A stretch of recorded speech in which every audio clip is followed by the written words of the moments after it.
The Indian subcontinent, a vast and diverse land, home to a multitude of cultures, languages, and traditions. From the snow-capped peaks of the Himalayas in the north to the tropical shores of the south, this region has been a cradle of human civilization for millennia. A land of ancient wisdom, vibrant cultures, and powerful empires. The Indian subcontinent has always been a melting pot of ideas and beliefs, where diverse traditions have coexisted and thrived.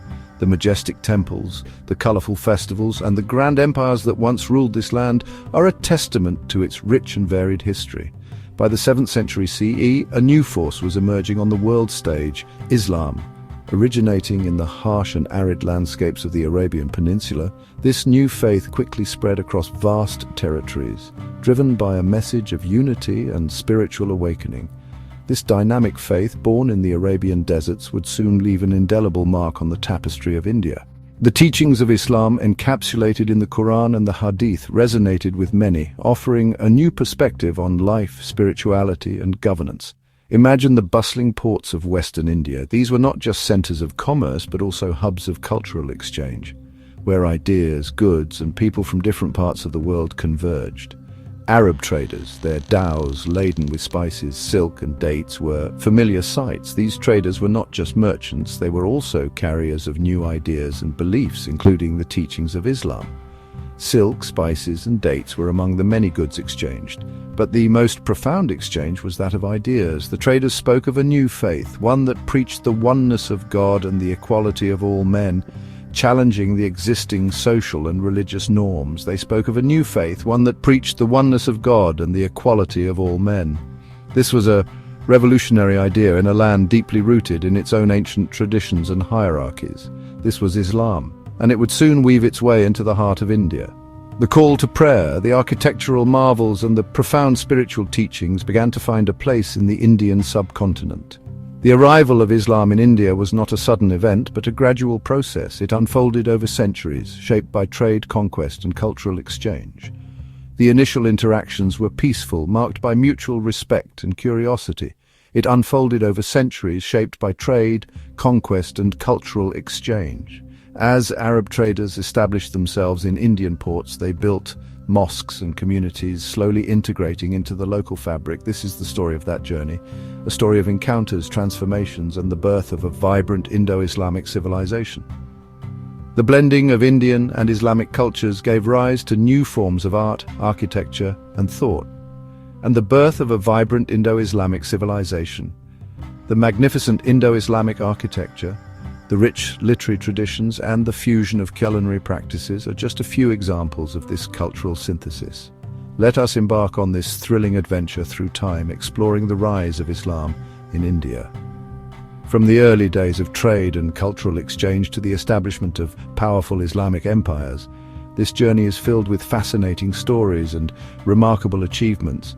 Exploring the rise of Islam in India, we will delve into the lives of key figures, the pivotal events, and the enduring legacies that have shaped the subcontinent's history. From the arrival of Arab traders to the rise of mighty empires, we will witness how Islam transformed the subcontinent and left an enduring legacy on its people and culture.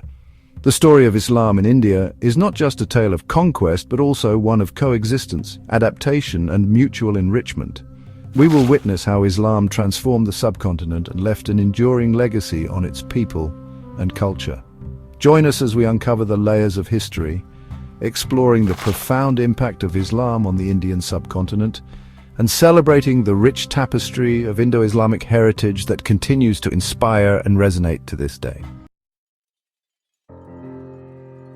And the Arabian Sea, a bridge between continents, has long been a conduit for trade, culture, and ideas. This vast expanse of water, connecting the Arabian Peninsula with the Indian subcontinent, has witnessed countless journeys and exchanges over the centuries. Arab traders, adventurous and entrepreneurial, sailed eastward, drawn by the allure of India's riches. These traders were not just merchants, they were explorers and cultural ambassadors, bringing with them not only goods, but also their rich traditions and beliefs. Among the most significant of these cultural exchanges were the stories and teachings of their prophet Muhammad. These traders carried with them the message of Islam, sharing it with the people they encountered along their journeys.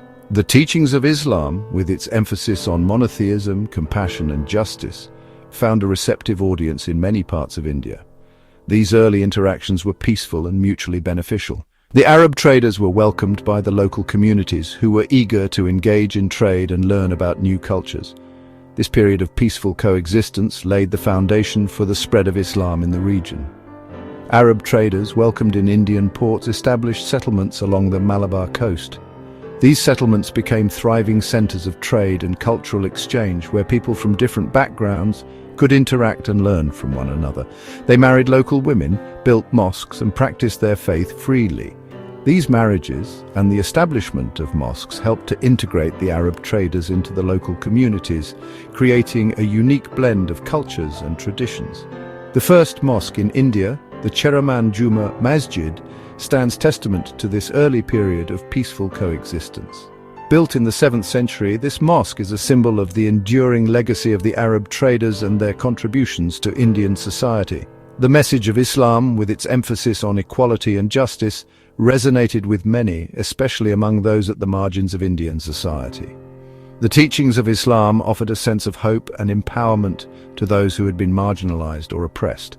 Converts to Islam found fellowship and opportunity, laying the groundwork for the faith's future growth. These early converts played a crucial role in spreading the message of Islam, helping to establish a strong and vibrant Muslim community in India. These early interactions through trade were the seeds from which Islam would sprout and flourish in India. The trade routes that connected the Arabian Peninsula with the Indian subcontinent became conduits for the spread of ideas, culture, and religion. It was a testament to the power of ideas and the human desire for connection and understanding. The story of the Arab traders and the spread of Islam in India is a reminder of the enduring impact of cultural exchange and the importance of peaceful coexistence. The year 712 CE marked a turning point. Muhammad bin Qasim, a young and ambitious general, led an army into Sindh, in present-day Pakistan. This event, triggered by a local dispute, would have far-reaching consequences. Qasim's campaign was swift and decisive. He captured Sindh and established the first Muslim rule in the Indian subcontinent. This victory opened the gateway for further Islamic expansion into India. However, Qasim's rule was short-lived. He was recalled to Damascus and met an untimely end. Despite this, his conquest had planted the flag of Islam firmly on Indian soil. The conquest of Sindh was a watershed moment. It marked the beginning of a new era, paving the way for centuries of Muslim rule and the spread of Islam across the subcontinent. Section 4. The Ghaznavids' raids and conquests. Centuries passed, and a new power emerged from the northwest, the Ghaznavids. This dynasty, originating from the region of modern-day Afghanistan, rose to prominence in the 10th century. They were known for their military prowess and strategic acumen, which allowed them to expand their territory rapidly. Mahmud of Ghazni, their most famous ruler, is a figure both revered and reviled in Indian history. Born in 971 AD, Mahmud ascended the throne in 998 AD and ruled until his death in 1030 AD. His reign marked a significant period of expansion and consolidation for the Ghaznavid Empire. Mahmud, a fierce warrior and devout Muslim, launched a series of raids into India. These raids were not just military expeditions, but also religious campaigns, as Mahmud sought to spread Islam and establish his dominance over the region. His military campaigns were meticulously planned and executed with precision. His target, the wealthy temples of northern India, repositories of vast treasures. These temples were not only religious centers, but also held immense wealth in the form of gold, silver, and precious stones. Mahmud's raids on these temples were driven by both economic and religious motives. His campaigns, brutal and destructive, left a trail of plundered cities and shattered idols. The impact of these raids was profound, leading to significant loss of life and property. The destruction of temples and idols was particularly devastating for the local population, as these were central to their religious and cultural identity. However, Mahmud was not merely a plunderer. Despite his reputation as a ruthless conqueror, he was also a patron of the arts and a promoter of culture. His court in Ghazni became a hub of intellectual and artistic activity, attracting scholars, poets, and artists from across the Islamic world. He was a patron of art and learning, his court a center of Persian culture. Mahmud's support for the arts led to a flourishing of Persian literature and culture in his empire. He commissioned the construction of grand buildings and the creation of exquisite works of art, which left a lasting legacy. He brought with him scholars, poets, and artisans who contributed to the burgeoning cultural exchange between Persia and India.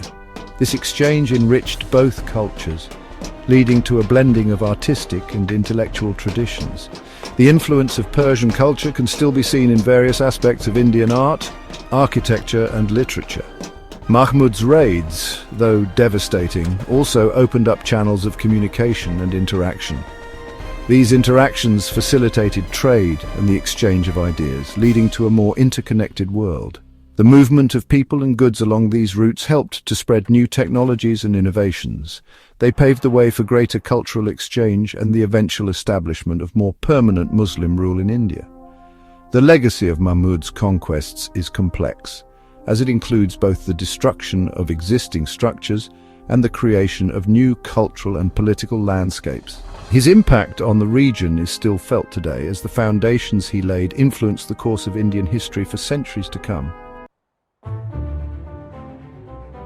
Section 5. The Delhi Sultanate, Consolidation of Power. The 13th century witnessed the rise of the Delhi Sultanate, marking the beginning of sustained Muslim rule in northern India. The sultans, a diverse group of rulers, brought with them their own traditions and ambitions,